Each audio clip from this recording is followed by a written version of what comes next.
To begin with, when you're printing your document, if you want to make it low-waisted, you can print from pages 6 to 25 because the first 5 pages are for the high-waisted option.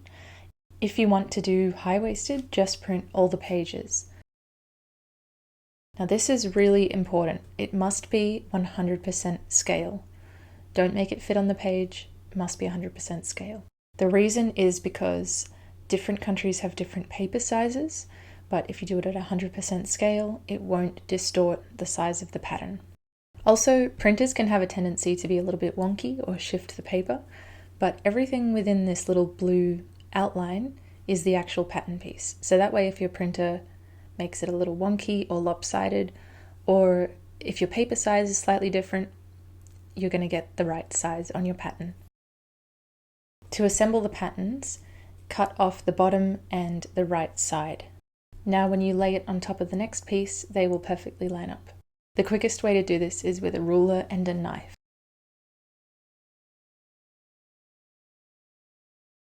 Next, you'll just have to tape the pieces together. You could also glue them. I find tape to be the easiest option. You can see that numbers are printed in the background, so that's how you know which page is which. I recommend going row by row. When you reach the end, it looks like this. So now you can cut out your pattern piece. Now you have to cut along this middle line here. However, if you have a wide enough piece of fabric, you could cut this as one piece, and I'll show you how to do that. So see these little dotted lines? These line up because those are the seam allowances. So you could attach these pieces together on that dotted line and then cut it out as one piece, but I'm going to show you how to do it as two pieces because you may not have a wide enough piece of fabric. You'll also want to cut these out as little notches so that when you're sewing the crotch seam, it doesn't get stretched out and you can match them up. And if you wish to make it low-waisted, you would cut along that dotted line. Otherwise, it's high-waisted. Okay, inside leg seam. We're all different heights. I want it to be the perfect height for you. To measure your inside leg seam, this is from that little bone on the inside of your ankle, and you're going to measure up to your crotch point of your pants. It's kind of a tricky measurement to get on yourself, but yeah, you're taking it up to that crotch point. I'll be leaving it at 78, but you can adjust it to the size of your inside leg seam. The next step is cutting out your fabric pieces. I recommend using a lightweight fabric like organza. Oh, hello, Sosa. My cat just came to say hello. So if you wanted to cut it out as one piece, again, if you line up those little dotted lines of the stitching line, you can cut it as one piece, which I could do on this fabric, but for the purpose of demonstrating, I will show it as two separate pieces. Do a little snip where those notches are so that they're easy to match up later. You'll need to cut one pair for each pattern piece. So if you have a right side and a wrong side to your fabric, there will be a mirror image. I also recommend testing your machine on a scrap piece of fabric, just to make sure that you like the way that the thread color matches and that the stitches are not too loose or too tight. We're going to sew a stabilizing stitch on all the inside crotch pieces. I'm just lining up the fabric with the edge of my presser foot, which is about 6 or 7 millimeters, and sewing the entire way along that crotch seam. This is just because curved edges, when they're like on the diagonal grain of the fabric, tend to stretch and warp. And then for even more support, you can press it with some steam on your iron, and it will just like make the thread shrink a little bit and just keep it all stable and together.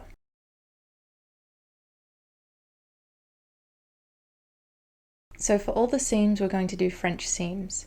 That means you need to line up your pieces first with the wrong sides together. So with the wrong sides together, sew down the side seams with about a 6 or 7 millimeter seam allowance, which is just lining up with the edge of that presser foot. Next, trim that seam allowance in half. So it's going to be about 3.5 millimeters. Once you've sewn that, we're going to turn it inside out and press it. You might be wondering, what's the point? It takes longer. Yes, but this is the most beautiful way to do these seams. You must do French seams. They're so beautiful. There's no raw edges. It will be worth it. So you can see I'm kind of rolling the seam to get it to the edge and then pressing it.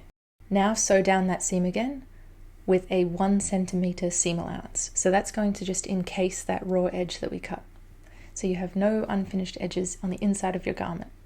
You might think that the inside seams don't matter, but they do matter because you will see them and you'll feel them against your skin, and the gods will know. So that's how we do a French seam, and that little seam is going to be on the inside of the fabric. That was the side seam. If you cut your piece as one giant piece, then you don't need to do that seam, of course. But for the rest of us, that was the side seam. Now we're going to put the pant leg together with the side seam on the inside. The wrong sides are touching. As you can see, that's on the inside. We're going to sew along that inside leg seam, trimming it down to about 3 mil, flipping it inside out, pressing, and sewing it again with a 1 centimeter seam allowance. You can go back to earlier in the video where I showed you how to do the French seam if you need a little refresher. Both of these are the wrong side out. See, because that French seam is visible. So this is the wrong side. We've got front and front, back, back. So we're going to put the fronts touching together like this.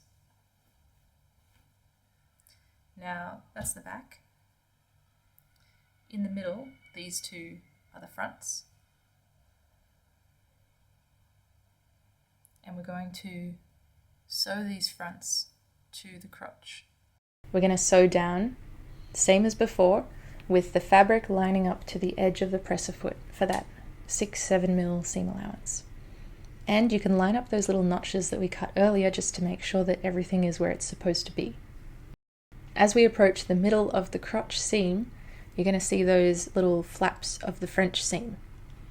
Now, the stitching line is going to match up perfectly, but to reduce bulk, you're going to point them in different directions. See how one's pointing back and the other one is pointing towards you. So they're going to line up on top of the stitching line itself, but be pointing different directions. This is so that it's not bulky when you're sitting down, basically. So just keep sewing over that. You can check as many times as you need to make sure it's sitting the way you want. And keep sewing as you were the whole way up the back of the pants. This is the most confusing part of these pants, so just keep going. It gets easier from here. Go slow and make sure the notches are matched up. Once you've done that, you guessed it, we're going to cut down that seam to 3 mil. So this is what your pants should look like. That's that inside seam.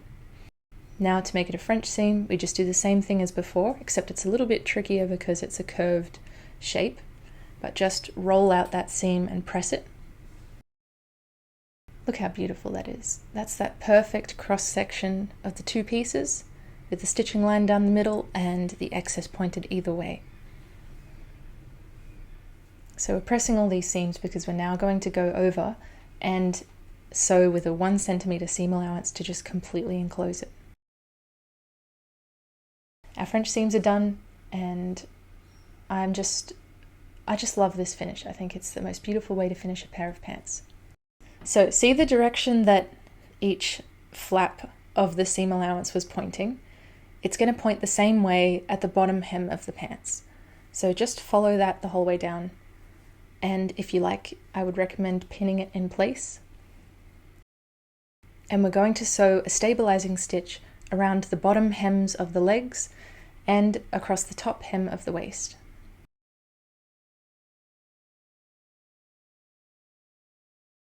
Like before, this seam just goes up to the edge of the presser foot. Once you've finished sewing that, again, cut down the seam to about 3 millimeters. Now we're going to finish the hems with a rolled hem. This looks really nice on lightweight flowy fabrics. So just fold up along that stitching line and sew the whole way around. You could pin it in place. I prefer to just fold it as I go. Now when you reach the end, fold it over one more time and stitch around again. Now the raw edge is completely enclosed. The next step will be marking where we're going to sew the elastic. At the top of your pattern, these dashed lines are 1 centimeter wide, which is the distance between all the elastic holes. So you could mark it directly through your pattern by making little holes, marking it through there. I found it was a bit easier to use a ruler, so you can use that too. And I'm just marking a little dot at every 1 centimeter. And I should mention, it's about 1 centimeter down from the top hem. And it's a 1 centimeter by 1 centimeter grid, so you'll do 3 lines going down. I'm using what's called shirring elastic. It's a pretty lightweight string elastic, and you will need something called a straw needle, which is used for shirring, and it has a wide enough hole to fit that elastic. You'll need to cut 3 pieces of elastic, which are the length of your waist measurement. And you'll need 6 pieces, which are the circumference of your ankle. You'll also need some seed beads, and they need to be large enough that you can fit the needle through. I like to start on the side seam just because there's a thicker piece of fabric to anchor onto. I'm also going to use a bead to anchor it even further, because I don't want this elastic coming undone. So as you can see, I've gone through to the right side and then back to the wrong side, and I'm going to tie the little tail piece of elastic to the main working thread. I like to tie it 3 times. Leave that little tail end because we're going to use it later. Now you just go back and forth through the holes. It's very easy because you've already marked everywhere you need to go. And on every 3rd dashed line, you add another bead. When you get to the end, go back through the fabric and go back through the bead 1 more time.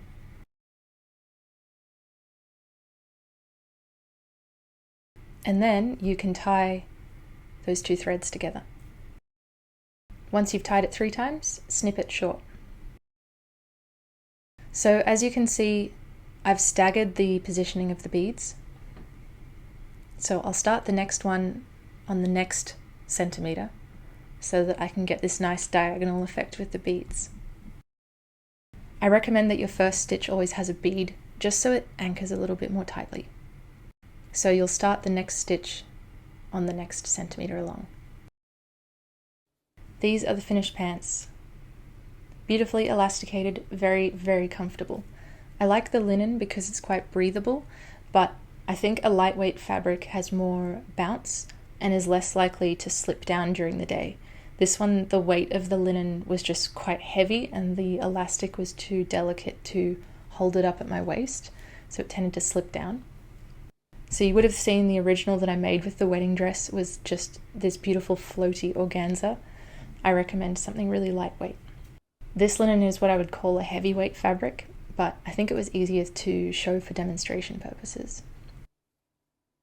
If you have any questions about this tutorial, please put them in the comments and I can answer them there, and other people may have the same question too, so we can help each other out. Also, I'm working on some custom labels that we can put both our names on because we made them together. It's my design, but you sewed it. So if you send me a photo of your finished pants, I will send you a custom label with your name and my name, and you can sew that in the back to finish your pants. I'll put the details in the description box. Thank you for purchasing my pattern, and I hope you enjoy making it.